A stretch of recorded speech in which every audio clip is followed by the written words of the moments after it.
Hello guys, welcome back to another video. আজি ভিডিওটো মাধ্যমেৰে আপোনালোকৰ ওচৰত বহুত এটা গুৰুত্বপূৰ্ণ ইনফৰমেশ্যন লৈ আহিছোঁ। প্ৰতিবাৰে যেনেকৈ কওঁ সেই কথাটো আকৌ এবাৰ কৈছোঁ কাৰণ বহুতেই কমেণ্ট কৰিছিলে যে অইল ইণ্ডিয়াৰ ওপৰত কিছুমানে কমেণ্ট কৰিছিলে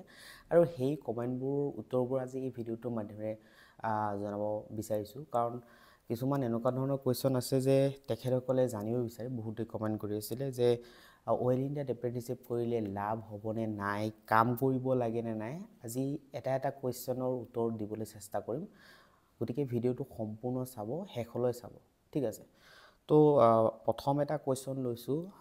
এজনে কুৱেশ্যন কৰিছিলে যে দাদা অইল ইণ্ডিয়াত এপ্ৰেণ্টিছশ্বিপ কৰিলে লাভজনক হ'ব নেকি বা ভৱিষ্যতলৈ কিবা কামত আহিব নেকি সেই চাৰ্টিফিকেটে চাওক লাভজনক কেতিয়াও আচলতে লাভ নথকাকৈ নাথাকে কাৰণ এপ্ৰেণ্টিছশ্বিপটো ইণ্ডিয়ান গভৰ্ণমেণ্টৰ এটা স্কিম হয় ঠিক আছে তো সেইটো লাভৰ কাৰণে দিছে বাট অইল ইণ্ডিয়াত এপ্ৰেণ্টিছশ্বিপ কৰিলে কোনসকলৰ কাৰণে বেছি লাভ হ'ব আৰু কোনসকলৰ কাৰণে মুঠৰ ওপৰত এভাৰেজ যোনটো লাভজনক লাভ হ'ব লাগে সেইখিনি হ'ব বাৰু চাওক মেইনলি অইল ইণ্ডিয়াত চাকৰি পাবলৈ হ'লে আপোনালোকে জানে যে জুনিয়ৰ ইঞ্জিনিয়াৰ বা ITI লেভেলৰ চাকৰিবোৰত এপ্লাই কৰিবলৈ হ'লে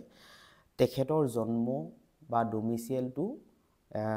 অইল এফেক্টেড এৰিয়া বা ডিব্ৰুগড় জিলা বা তিনচুকীয়া জিলা তাৰ লগতে অৰুণাচলৰ যিবোৰ দুটামান জিলা আছে যেনেকৈ চাংলাং ডিষ্ট্ৰিক্ট হ'ব পাৰে বা অসমৰ চৰাইদেউ জিলা ঠিক আছে আৰু শিৱসাগৰ জিলা এইকেইটা ডিষ্ট্ৰিক্টৰ ষ্টুডেণ্টসকলে উইদাউট এপ্ৰেণ্টিছশ্বিপ মানে অইল ইণ্ডিয়াত এপ্ৰেণ্টিছশ্বিপ নকৰিলেও আচলতে তেখেতসকলে চাকৰিত আবেদন কৰিব পাৰে বাট যিবোৰ ষ্টুডেণ্ট লখিমপুৰ জিলা বা ধেমাজি বা বঙাইগাঁও হ'ব পাৰে এখেতসকলৰ কাৰণে এপ্ৰেণ্টিছশ্বিপটো বাধ্যতামূলক তো গতিকে তেখেতসকলৰ মানে সেইটো লাভ হ'ব যে চাকৰি ওলালে তেখেতসকলে এপ্লাই কৰিব পাৰিব এইটো হ'ল লাভ আৰু বাকী যিবোৰ ষ্টুডেণ্ট ধৰি লওক ডিব্ৰুগড় ষ্টুডেণ্ট যে বোলে মই তেনেহ'লে লাভ কি আচলতে কি হয় কিছুমান জবত এতিয়া অইল ইণ্ডিয়াত এনেই এপ্লাই কৰিব পাৰিব উইদাউট অইল ইণ্ডিয়াৰ এপ্ৰেণ্টিছশ্বিপ নথকাকৈ বাট কিছুমান জব যেনেকৈ IOCL হ'ব পাৰে IOCLত আপোনালোকে নিশ্চয়কৈ জানে জুনিয়ৰ ইঞ্জিনিয়াৰিঙৰ কেইদিনমান আগতে জব এটা ওলাইছিলে এবছৰৰ ৱৰ্ক এক্সপিৰিয়েঞ্চ বা এবছৰ যিকোনো PSU ছেক্টৰত ইণ্ডাষ্ট্ৰিয়েল ছেক্টৰত যদি এপ্ৰেণ্টিছশ্বিপ কৰিছে তেনেহ'লে আপোনালোকে সেই জবটোত এপ্লাই কৰিব পাৰিব গতিকে সেইবোৰ সুবিধা আপোনালোকে পাব পাৰে যে আপুনি য'তেই নকৰক অইল ইণ্ডিয়াত কৰিলেও আপোনালোকে পিছত IOCLৰ জবত এপ্লাই কৰিব পাৰিব সেইটো এটা চান্স থাকে গতিকে লাভ সেইটোৱে দুটা কেটেগৰী হয় এটা লাভ মানে যিসকলে অইল এফেক্টেড এৰিয়াত জন্মগ্ৰহণ নকৰে বা লখিমপুৰ ডিষ্ট্ৰিক্ট হ'ব পাৰে এনাডাৰ যিবোৰ ডিষ্ট্ৰিক্ট আছে সেইবোৰ ষ্টুডেণ্টৰ কাৰণে মানে অইল ইণ্ডিয়াত চাকৰি ওলালে তেখেতসকলে মানে এক্সেছটো পায় তাৰপিছত বাকী কৈছে যে এক্সট্ৰা মাৰ্ক নিদিয়ে নেকি মানে এইটোৰ অৰ্থটো বুজাব বিচাৰিছে যে অইল ইণ্ডিয়াত এপ্ৰেণ্টিছশ্বিপ কৰিলে চাকৰি এপ্লাই কৰোঁতে কিছুমানে কয় 5 মাৰ্ক দিয়ে কিছুমানে 10 মাৰ্ক দিয়ে বা প্ৰিফাৰেঞ্চ এটা দিয়ে তো মই যিমানখিনি ৰিচাৰ্চ কৰিছোঁ সেইমতে কিন্তু অইল ইণ্ডিয়া আগতে দিছিলে যে এপ্ৰেণ্টিছশ্বিপ কৰাবোৰ এক্সট্ৰা মাৰ্ক এটা দি দিয়ে বাট এতিয়া যোনটো নতুন ৰুলছ সেইমতে কিন্তু অইল ইণ্ডিয়াত এপ্ৰেণ্টিছশ্বিপ কৰিলে মানে জব এপ্লাই কৰাৰ সময়ত বা জব যেতিয়া এক্সাম দিব জবৰ কাৰণে তেতিয়া কিন্তু আচলতে সেই মাৰ্কটো নিদিয়ে আচলতে ঠিক আছে তাৰপিছত আৰু এটা কৈছে এপ্ৰেণ্টিছশ্বিপ কৰিলে কাম কৰিব লাগে নেকি বেচিকেলি চাওক এপ্ৰেণ্টিছশ্বিপটো ৱৰ্কাৰৰ নহয় এমপ্লয়ৰ নহয় ঠিক আছে সেইটো এটা ট্ৰেইনিং স্কিম হয় ট্ৰেইনিং পিৰিয়ড হয় তেতিয়া এবছৰ গতিকে যোনটো আছে এপ্ৰেণ্টিছশ্বিপৰ একমতে আপোনালোকক কোনো এমপ্লয়ে বা কোনো অথৰিটিয়ে আপোনালোকক কামত লগাব নোৱাৰে এতিয়া এক্সপিৰিয়েঞ্চৰ কাৰণে কিছুমান সৰু সুৰা কাম কৰি দিব পাৰে সেইটো নিজে কৰিলেও আপোনালোকৰ থিয়ৰিটিকেল নলেজবোৰ গেইন হ'ব বা স্কিল ডেভেলপ হ'ব ঠিক আছে কিন্তু মানে ফিজিকেলি কোনো কাম কৰাৰ ৰুলছ নাই অ'কে সেইটো আপোনালোকে চিন্তিত হ'ব নালাগে যে কাম কৰিব লাগে নেকি কাম কৰিব নালাগে শিকাৰ কাৰণে যদি আপুনি কাম কৰিব বিচাৰিছে সেইটো বেলেগ কথা আৰু এটা কথা বহুতে কৈছে যে টাইম টেবুল হয় টাইম টেবুল মেইনটেইন কৰিব লাগে নেকি হয়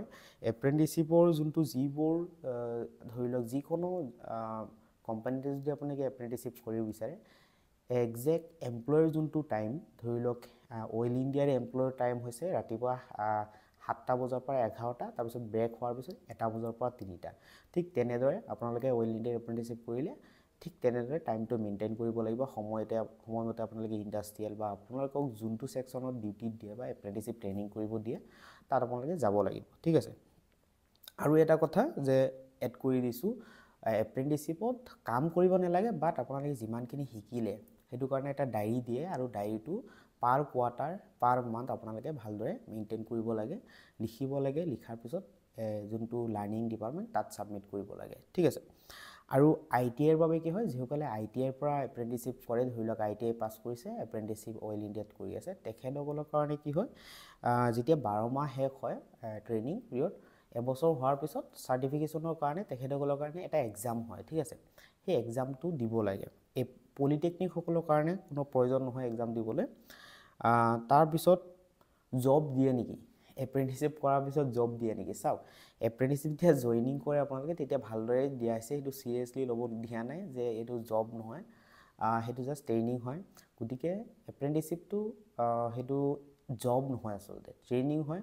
এপ্ৰেণ্টিছৰ পিছত আপোনালোকক কোম্পানীয়ে জব নিদিয়ে, সেইটো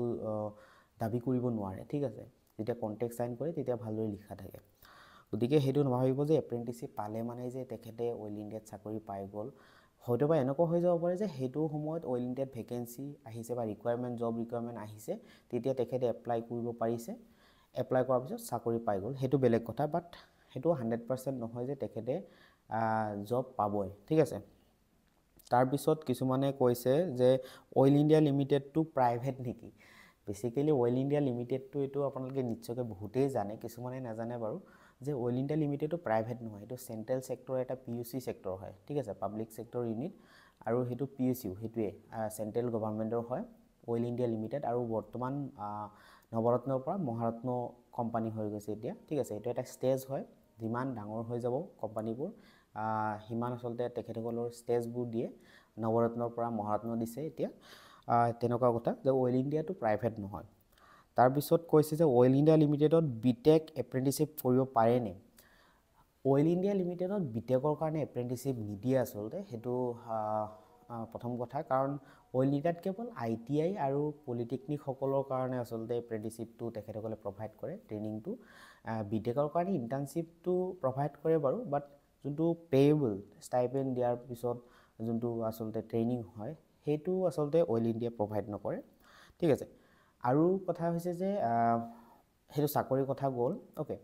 আৰু কি হৈ যায়, মান্থলি পইচা দিয়ে নে নাই, ঠিক আছে। অইল ইণ্ডিয়াত কৰক বা যিকোনো গভৰ্ণমেণ্ট বা প্ৰাইভেট ছেক্টৰ কোম্পানীবোৰত যদি আপোনালোকে এপ্ৰেণ্টিচিপ কৰে, নিশ্চয়কৈ আপোনালোকক মান্থলি এটা ষ্টাইপেণ্ড দিব চলিবলৈ, ঠিক আছে। সেইটো 100% দিয়ে, সেইটো চিন্তিত হ'ব নালাগে। আৰু কৈছে যে ডিব্ৰুগড়ৰ ষ্টুডেণ্টসকলে আচলতে এপ্ৰেণ্টিচিপ নকৰিলেও হ'ব নেকি? চাওক, এপ্ৰেণ্টিচিপ নকৰিলেও হ'ব, সেইটো কথা যে অইল ইণ্ডিয়াত চাকৰিৰ কাৰণে এপ্ৰেণ্টিচিপ প্ৰয়োজন নাই। বাট আপুনি যদি বিচাৰে যে শিকাৰ প্ৰয়োজন, যে তাত শিকিবলৈ অকণমান প্ৰয়োজন আছে, যে মই অইল ইণ্ডিয়াৰ বিষয়ে অকণমান শিকোঁ, বা যি থিয়ৰিটিকেল নলেজ আছে সেইটো প্ৰেক্টিকেলত গৈ ভালদৰে প্ৰমাণ কৰোঁ, বা ভালদৰে নলেজবোৰ আকৌ স্কিলবোৰ ডেভেলপ কৰোঁ, সেইবোৰ যদি বিচাৰে আপোনালোকে ডিব্ৰুগড় কিয় য'তেই নহওক ষ্টুডেণ্ট, য'ৰে নহওক ষ্টুডেণ্ট, আপোনালোকে এপ্ৰেণ্টিচিপ কৰিব পাৰে, অ'কে। আৰু কৰিলে সেইটো কামত আহিবই, এক্সপিৰিয়েঞ্চ হিচাপে কামত আহিব, নিজৰ নলেজ গেইন হ'ব, সেইটো এপ্লাই কৰিব পাৰিব পিছত ভৱিষ্যতলৈ যেতিয়া জব পাব, অইল ইণ্ডিয়াত জব পালেও সেই নলেজবোৰ আপোনালোকে এপ্লাই কৰিব পাৰিব, ঠিক আছে। তো আজি ভিডিঅ'টোৰ মাধ্যমেৰে ইমানখিনি আচলতে জনাব বিচাৰিছিলোঁ, যে বহুতেই কুৱেশ্যন কৰিছিলে। আৰু যদি এনি কুৱেশ্যন থাকে আপোনালোকে ভিডিঅ'টোত কমেণ্ট ছেকশ্যনত কমেণ্ট কৰি ৰাখিব পাৰে। আজিৰ ভিডিঅ'টোৰ মাধ্যমে ইমানখিনি আচলতে কুৱেশ্যন লৈ আহিছিলোঁ, যে বহুতেই জানিব বিচাৰিছিলে অইল ইণ্ডিয়াৰ বিষয়ে, আচলতে অইল ইণ্ডিয়াত এপ্ৰেণ্টিচিপৰ কিছুমান মানে যিবোৰ কিউৰিচিটি থাকে জনাৰ কাৰণে, যে কি নহয় কি হয়, অ'কে।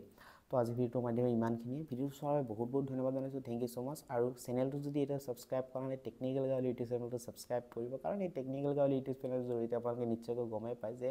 অইল ইণ্ডিয়া হওক বা যিকোনো PSC ছেক্টৰৰ জব ইনফৰমেশ্যন বা এপ্ৰেণ্টিচিপ ইনফৰমেশ্যন